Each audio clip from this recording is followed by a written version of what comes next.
मुंबई पुणे एक्सप्रेसवेवर भातान बोगद्याजवळ पावसामुळे रस्ता निसरडा झाल्याने 6 वाहनांचा भीषण अपघात झाला।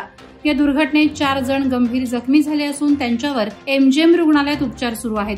सौरभ शिंदे चालवत असलेला छोटा हत्ती टेम्पो घसरून पलटी झाल्यानंतर आयसर टेम्पो, 2 ट्रॅव्हल्स बस आणि अन्य वाहनं एकमेकांवर आदळली। काही वेळ वाहतूक ठप्प झाली होती, मात्र वाहनं बाजूला केल्यावर मार्ग मोकळा करण्यात आला।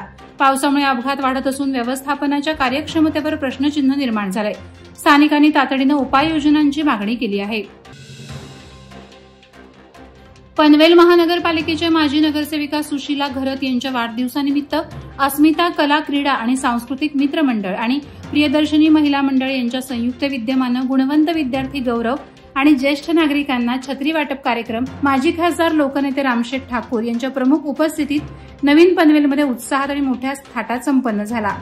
दुसऱ्याची मदत करणे हा सर्वात मोठा धर्म आहे आणि हा धर्म सुशीला घरत आणि जगदीश घरत जपत आहेत, असे गौरवोद्गार माजी खासदार लोकनेते रामशेठ ठाकूर यांनी यावेळी काढले।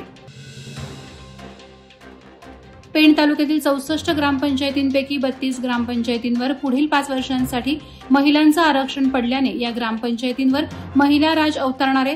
अनुसूचित जमाती 14, ओबीसी प्रवर्ग 17 आणि सर्वसाधारण खुला प्रवर्ग 32 असे एकूण 64 पैकी 32 ग्रामपंचायतींवर महिला आरक्षण जाहीर झाल्याने महिलांमध्ये आनंदी माहोल आहे।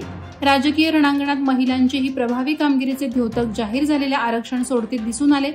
आरक्षण सोडतीचा कार्यक्रम पेण प्रांताधिकारी प्रवीण पवार यांच्या अध्यक्षतेखाली पेण गुरुकुल हायस्कूल सभागृह येथे पार पडला। कळंबोली येथील बजरंग शर्मा हे रेनॉल्ड कंपनीची क्विड कार क्रमांक चालवत असताना कारचा पुढील डाव्या साईडचा टायर फुटल्याने गाडीवरील नियंत्रण सुटलं। गाडी रस्त्यावर पलटी झाल्याने किरकोळ अपघात झाला। खांदेश्वर पोलीस ठाणे हद्दीत हा अपघात घडला। अपघातामध्ये शर्मा कुटुंबातील 4 जण किरकोळ जखमी झाले। जखमींना सिद्धिविनायक हॉस्पिटल कळंबोली येथे नेण्यात आलं। अपघातग्रस्त वाहन आयआरबी क्रेनच्या सहाय्याने रस्त्याच्या डाव्या बाजूला शोल्डर लेनला घेण्यात आली असून वाहतूक सुरळीत करण्यात आली। घटनास्थळी पळसपे मोबाईल स्टाफ आणि आयआरबी कर्मचारी हजर होते। पेण वरवणे आदिवासी आश्रमशाळेतील विद्यार्थिनी खुशबू ठाकरे गेल्यानंतर 6 महिन्यांनंतरही दोषींवर गुन्हा दाखल न झाल्याने तिचे वडील नामदेव ठाकरे, ग्रामसंवर्धन सामाजिक संस्था आणि सामाजिक कार्यकर्त्यांनी पेण तहसील कार्यालयासमोर ठिय्या आंदोलन केलं।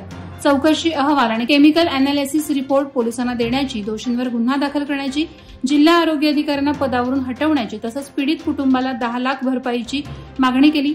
तहसीलदार तानाजी शेजाळ आणि पोलीस निरीक्षक संदीप बागुल यांनी पाठपुरावा करण्याचं आश्वासन दिल्यानं आंदोलन तात्पुरतं स्थगित करण्यात आलं। खालापूर तालुक्यातील 45 ग्रामपंचायत यांच्या सरपंच पदाचं आरक्षण खालापूर तहसीलदार अभय चव्हाण यांनी गुप्त चिठ्ठीद्वारे जाहीर केलं। एप्रिल 2025 मध्ये सरपंच पदाचे आरक्षण जाहीर करण्यात आले होते, त्यानंतर आज पुन्हा आरक्षणाची प्रक्रिया घेण्यात आली।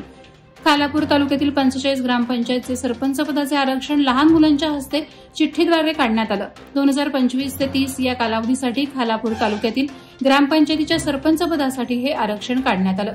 वादळवारा लाईव्हसाठी न्यूज ब्युरो, रायगड। नवी मुंबई व रायगड जिल्ह्यातील ताज्या बातम्या आणि घडामोडींसाठी सबस्क्राईब करा वादळवारा लाईव्ह चॅनल आणि दाबा बेल आयकॉन।